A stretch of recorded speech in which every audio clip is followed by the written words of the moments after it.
Defending champion Chennai super Kings विपक्ष में सहज विजय हासिल करिछि पंजाब किंग्स। 163 रन टार्गेट को मात्र 17.5 ओभर रे जीति नहीं पंजाब। कोलकाता विपक्ष में दमदार विजय पर चेन्नई को हराई कमब्याक करिछि किंग्स बाहिनी।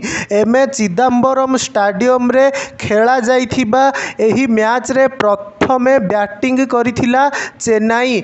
प्रारंभरू पंजाबर प्रभावी बोलिंग टीम को 162 रन रे रोकिबारे सफल होइथिला।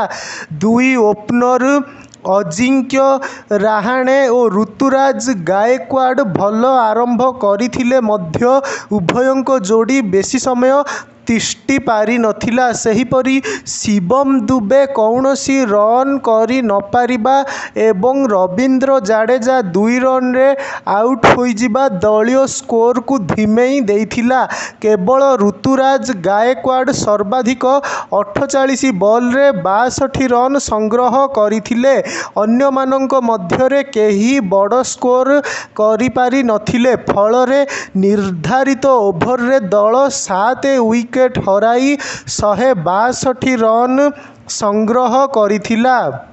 एही टार्गेट पिछा करी सहज विजय हासिल करिनेछि पंजाब किंग्स।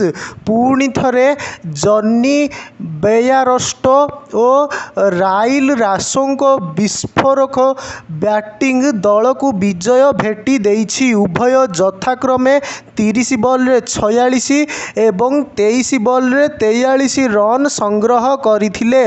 उभयंक विकेट जाइथिले मध्य रन चाप नथिबारु सहजरे विजय हासिल करि नेइथिला पंजाब। रसो और बेयारस्टो आउट हेबा परे शशांक सिंह 26 बॉल रे 25 एवं साम कुरेन 20 बॉल रे 26 अपराजित रही दल को विजय भेटी देइथिले।